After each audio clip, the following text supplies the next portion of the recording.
Exam time में anxiety होना एक बहुत ही नॉर्मल सी चीज़ होती है। आपको भी हुई होगी, मुझे भी हुई होगी और हम सबको होती है।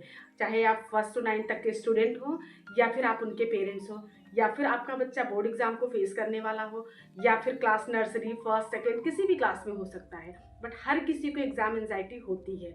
एग्ज़ाम की डेट शीट आने के बाद चाहे वो बच्चे हों या पेरेंट्स हों या फिर टीचर होती हैं, उन सब की मेहनत पूरे साल की डिपेंड करती है कि किस तरीके से हम एग्ज़ाम को हैंडल करेंगे। तो इस टाइप की एंग्ज़ायटी होना, एग्ज़ाम की एंग्ज़ायटी होना एक नॉर्मल सी चीज़ होती है।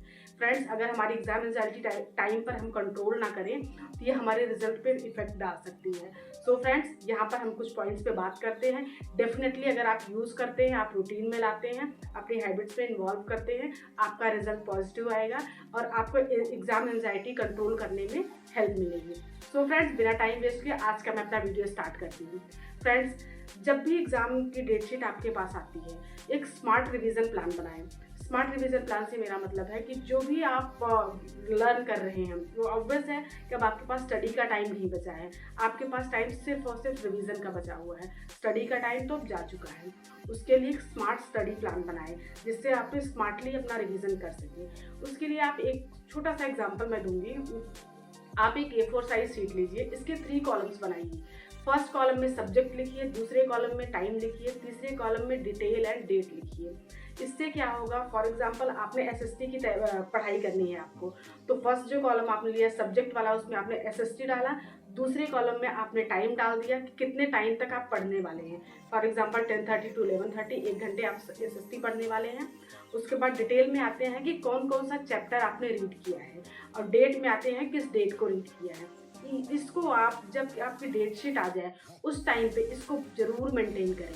इससे क्या होगा, जितनी भी पढ़ाई आपने की है, अगर आपने इस तरीके से A4 शीट पर अगर आपने मेंटेन किया है, जब भी आपको एंजाइटी फील होती है, आपको लगता है कि पता नहीं मेरी तैयारी हुई है कि नहीं, जब भी आप नेगेटिव होने लगते हैं उस शीट को ज़रूर देखें कि नहीं मैंने इतनी पढ़ाई कर ली है, ये सिर्फ मैं घबराहट में मुझे ऐसा लग रहा है कि मेरी ऐसी तैयारी हो नहीं पाई है, तो तब वो शीट आपके काम आएगी।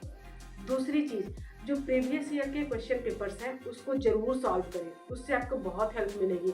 उससे आपको बहुत सारे आइडियाज़ लग जाएंगे, किस टाइप के क्वेश्चंस आएंगे या क्या क्वेश्चंस आएंगे, क्या टाइमिंग आपको मिलेगा जिसके अंदर आपको आंसर्स लिखने हैं। तो प्रीवियस ईयर का क्वेश्चन पेपर ज़रूर सॉल्व करें। तीसरी चीज़ जो आती है, नोट। आपने जब आपकी क्लासेस चल रही होंगी, आपने नोट्स ज़रूर बनाए होंगे, उस नोट्स के साथ ज़रूर तैयारी करें, क्योंकि जो भी उस नोट्स में आपने लॉन्ग आंसर्स लिखे होंगे, आप पहले क्या करते हैं कि आप छोटे-छोटे आंसर्स को लर्न करने में ज़्यादा टाइम वेस्ट करते हैं। उसके बजाय आप जो लॉन्ग आंसर्स होते हैं आप उसको लर्न करें। उससे क्या होगा, आपके जो शॉर्ट आंसर्स होते हैं उसके भी आंसर्स आपको मिल जाएँगे उसमें। जो भी क्वेश्चंस होते हैं उसके आंसर्स आपको मिल जाएँगे। तो हमेशा पहले लॉन्ग आंसर्स को लर्न करें जिससे आपके जो शॉर्ट क्वेश्चंस होते हैं उसके भी आंसर आपको उसमें मिल जाएँ।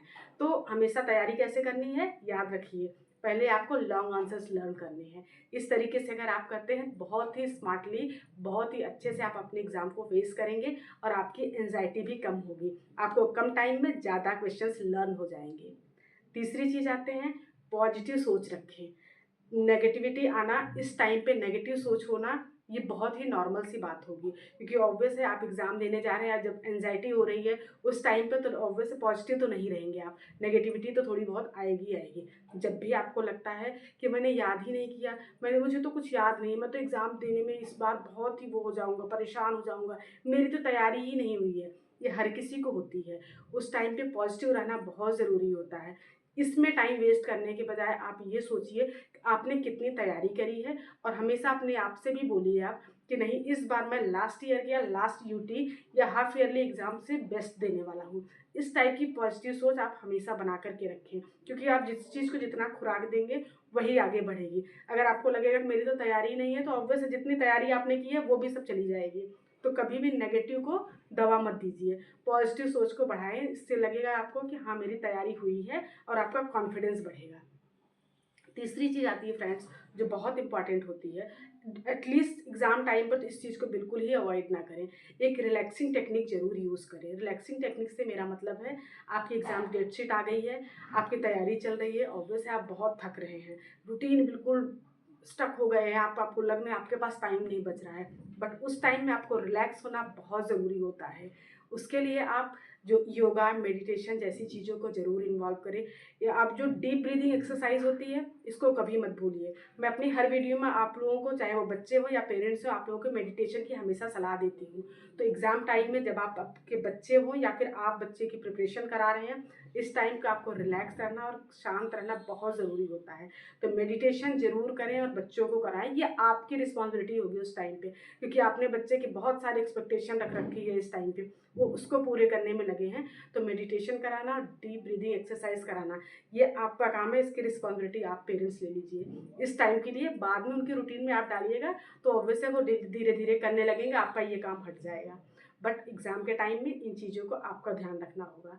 सो फ्रेंड्स, अगर आप अपना रिलैक्सिंग टेक्निक यूज़ करेंगे, आप अपना एग्ज़ाम अच्छे से क्वालिफाई करने में, या आपके बच्चे स्टूडेंट, या आपके, अगर आप पेरेंट्स हैं तो आपके बच्चे इस एग्ज़ाम क्वालिफाई करने में आपके जो भी ड्रीम्स हैं उसको अचीव करने में आपके साथ रहेंगे और आप उनके साथ रहेंगे।